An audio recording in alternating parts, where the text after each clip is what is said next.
Hello guys, and welcome to my video. Today I'm doing valve cover gaskets on a 13 BMW M6 s63, and it's got about 100 and I want to say 14,000 miles. So anyway, I've tried to look for videos to reference how to do this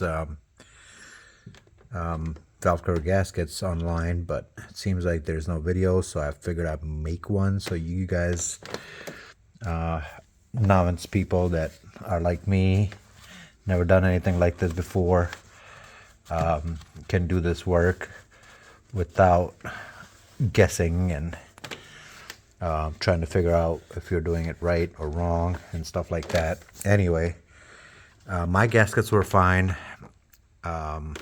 The reason I'm replacing it is because I got to do a valvetronic motor on bank 2.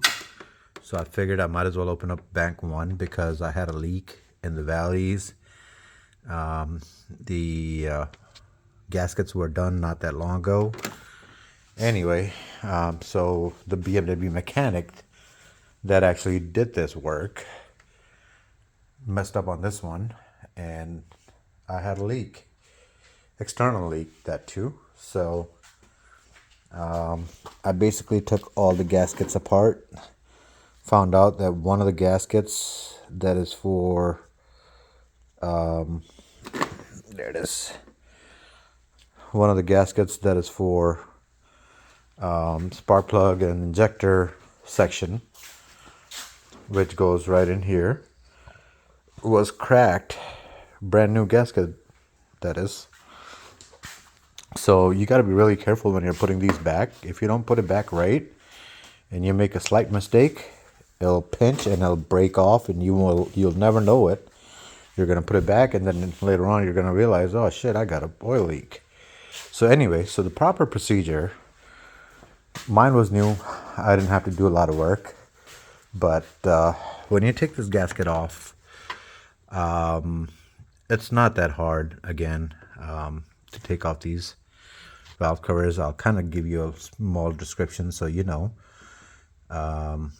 Basically what you're going to be doing to take this off is, obviously you got to take the whole wiring out of the way. Don't be scared. All this wiring is right here.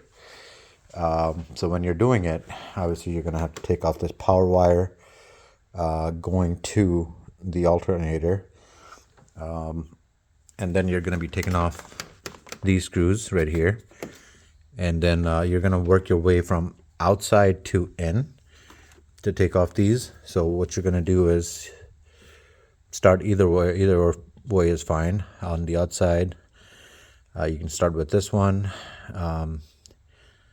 Just do like 2 turns first, right, just to take the pressure off of it. So you're going to take out all these outside gaskets, work your way around at the same time, like 1, 2, 3, 4, 5, 6, 7, 8, like that. And then you're going to come in the center and take off the center ones. So you're going to be taking out the fuel pump. That is important. Without that, you're not going to be able to get to it. You're going to be taking off, obviously, spark plugs and injectors, right? I'm looking in there. There's a lot of buildup. I've already dropped my pan, so I can't do an oil change again. So what I did is I basically took a brake cleaner and cleaned most of the stuff off, and then I lubricated it again just to make sure that when the car starts, it's not all dry. What I had to lubricate is this oil stabilizer, pure synthetic. So I mean, this is all I got, and you do need a thick oil to go in there and lubricate it well, especially once you spray the stuff off. Obviously you don't want to flood this whole thing with brake cleaner, so don't do that. What you're gonna do once you take it off, most likely you're probably doing it because your gaskets are fried and you got an oil leak. You just got to clean out all this corner right here, right, all the way around. Take a plastic blade and scrape off all that old residue and hardened gasket that's been on it for a while. So once you clean that up, I sprayed brake cleaner into some ports, like that one right there, little one. I had a lot of gunk kind of come out of there. I don't even know what that's for really. So I sprayed it in here, and that was okay. It was just regular oil. So anyway, there were a couple of gunks here and there. I cleaned them up. It's good to go. I then, again, this gear right here, that's your eccentric shaft gear. I lubricated this gear, basically all these gears right here, all in between these cracks. Same here, you know. I went around, and then wherever I could like see these springs, that's where the assuming that's where the valve stem seals sit, right there and down there. Well, obviously I can't replace them because I don't have the right things to do it, and it's over complicated, and I'm not in the mood to do it. Although my car smokes like shit, I'm gonna live with it for now until I find a right shop to be able to do that for a good price. So until then, I'll let it smoke. And so anyway, you're gonna go around with the plastic blade, clean all of this off. When you're putting the gasket back on, right, you're gonna make sure there's no oil anywhere around here where the gasket goes, because even if there's a little bit of oil, you're never gonna get that seal, and it's always gonna leak, right? So you're gonna clean that. You're gonna take off the gasket all the way around here, the two center gasket that goes here and here. And then of course you're gonna run a brake cleaner and clean all of these galleys here. You gotta make sure that it's all clean and dry and no oil at all before you set the new gasket on. Because if you do, if there's even a little bit of oil here, again, you're running same thing in the center here. Again, you're running a risk of not sealing it properly, and yeah, it's gonna come out again. So I didn't have to take off this outside heat shield. A lot of people confuse it, where you get scared like, oh man, how am I gonna take this thing off, shield off, just to get this motor out? Of course, I took off that as well. That's a vacuum pump. So it's easy to do. It's not hard. You just got to be really careful. That's all. When you're putting this back on, obviously this is going to be a little bit of a problem because it kind of goes underneath the bottom cover. Valve cover itself. So a valve body, let's just say that. Anyway, I thought there was a leak in here in the vacuum system, and I just checked it out. It's all good. I'm not sure why they say that you have to replace this whole valve cover. You can't just replace this. But I found that to be false. You should be able to replace this with the part numbers that are available if you ever need to, if your stuff is cracked or whatnot. I've checked it out. Mine is fine. So I'm going to go ahead and these are called the oil separators, by the way. Internal CCV or PCV's partner. So anyway, these things are fine. I put it back in. These are the things that mechanics don't check for you, so you kind of have to do it yourself. One more thing I found while I was doing this is this old valve cover. The first thing I did was I took out this thing right here. This is a check valve, right? And then when I looked in there is no check valve in there. And that's been a problem this whole time. I was losing the pressure. I didn't have the boost that I needed, and that was the cause of it. So instead of replacing just that valve, I feel like there's an oil leak in here, which I don't know for sure, but I'm not gonna take any chances. I'm just gonna go ahead and replace it. That's the best way to do it. Obviously it's got 114,000 miles on it, so it's about time I let it go. So anyway, clean these galleys out. There's going to be a lot of oil in here. You're going to take the brake cleaner, right? go around with that all the way around. Make sure it's all clean. Make sure you clean these gaskets right here, because if there's oil on here, chances are it's going to leak through here. It's never going to seal. So you got to make sure these gaskets are also cleaned very well before you put them back. Other than that, I think you should be able to do this job, save yourself about $2,500, $3,000, whatever they want to charge now. Recently, I paid $2,300, I want to say, for these valve cover gaskets, and shit, guess what? Now I'm doing it myself. And if I was to do this myself the first time, I would have saved all that $2,300. That was only like 4 or 5 months ago. Now I can't go back and claim it because that guy shut down his shop, and he's just, I don't know, being a jailbird free, I guess. He doesn't want to work no more. That to a BMW tech. So even a BMW tech can fuck up on this shit. That's why you got to be really careful. When you're putting your new gaskets on, obviously you're going to make sure all these channels are clean. And then you're going to sit your gasket in here. Remember, you see that cut right there? Just like that. You see these cuts right here? Square, square. Okay, these are the place spots where the gasket's going to match right here. Same here. And along the way, you're going to see the left and right gasket is obviously different. They usually come in the same pack. If they do, you got to figure out which one is which. When you're putting them together, don't just put your hand and like go like that. You got to like kind of push it in all the way. Okay, make sure there's no oil on it while you're putting it on, and make sure it doesn't touch anything until the final surface is ready to meet and sit straight. Do not drag it. Those gaskets are so, I don't know, fragile. They'll break real fast and you won't even know it. And then once you're completely done with all this work, you're going to realize you fucked up. So just keep an eye out for that. Again, I think these will last forever. You don't have to replace them.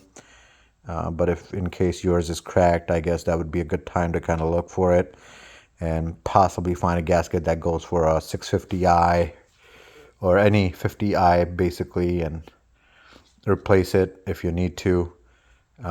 They look different, I guess, apparently, but I don't know if they'll match or not, but most likely they will, although many people are saying they won't. If this was a built-in kit, I shouldn't have been able to remove it. I was able to on a 2013 212 production.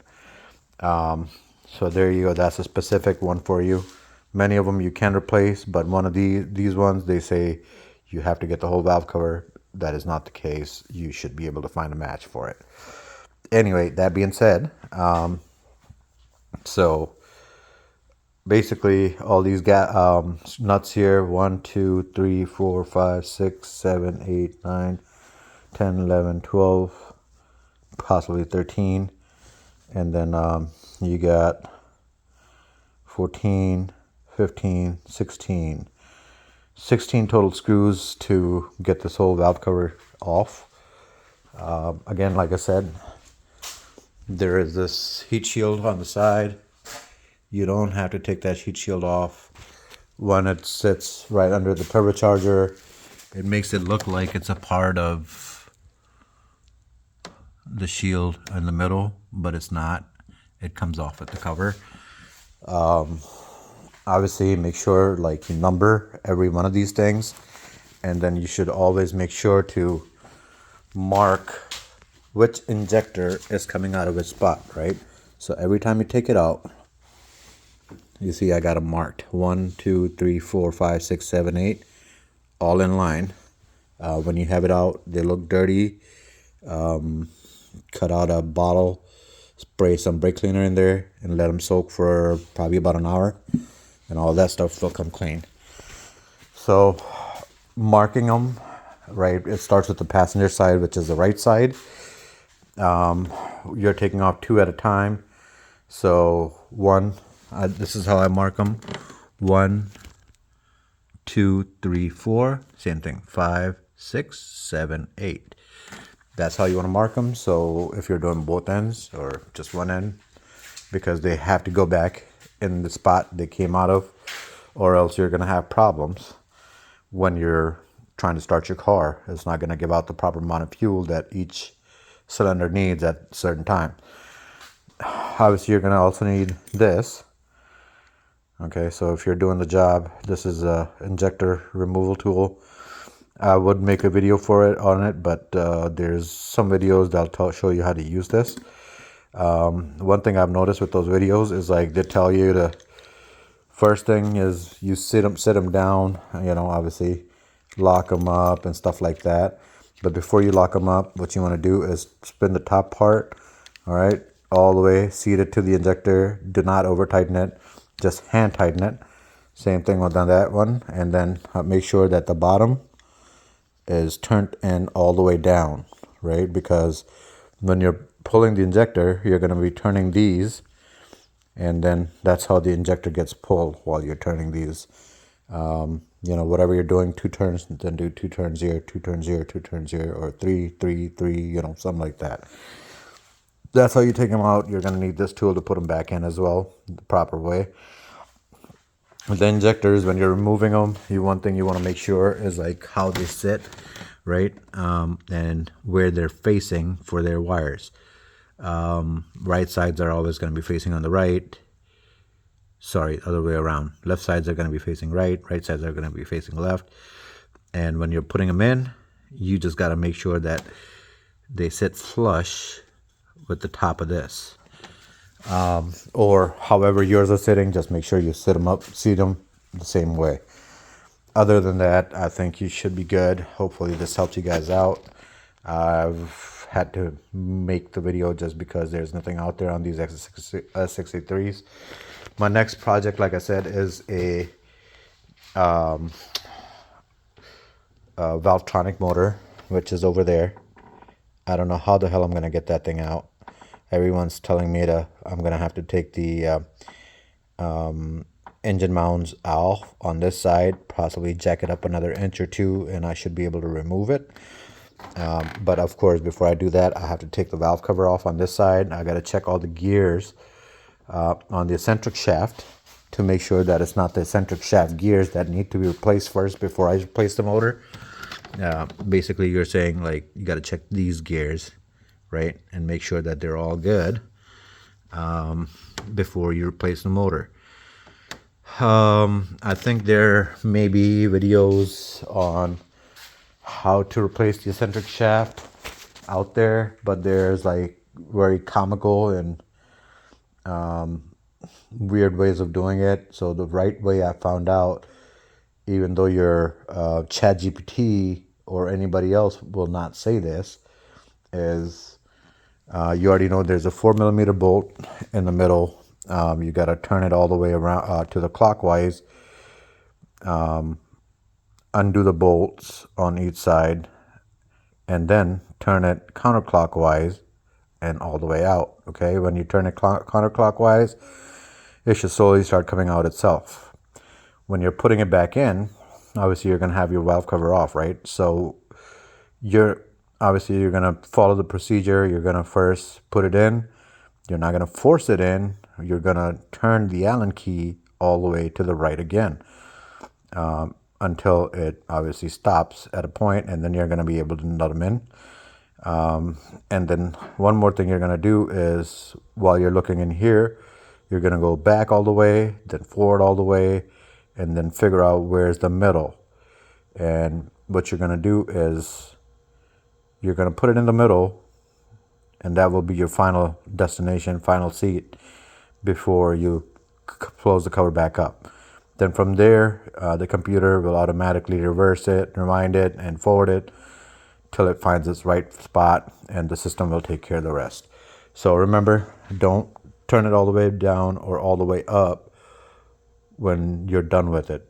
Keep it in the middle so the computer can do the rest. All right, that being said, I think this will help you guys out. If you have any questions, you're always welcome to leave a message, and I'll see if I can reply to it on time here.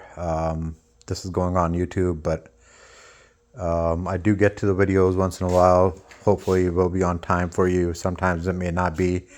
It may be a while before I respond, but I'll do my best to respond as fast as I can. I would like to help out as many people as I can, especially with these engines that don't know what they're doing. I see a lot of videos online that they show that, oh, I've done this, I removed the engine, but hey, want to help a brother out and put that on YouTube so everybody can help each other out? That I haven't seen. So here you go, you have this video. Valve cover is easy to take off. Don't be scared to do it. You can do it if you are good with you got all the tools, you're handy. You should be able to do it just fine. This is my first time doing it, and look at me. I think now I'm just regretting having that BMW tech doing it, ASC tech, and messed up my gasket. And here I am doing it myself, and I know I'm going to do a way better job with all this research I've done. So good luck again. Thanks for watching.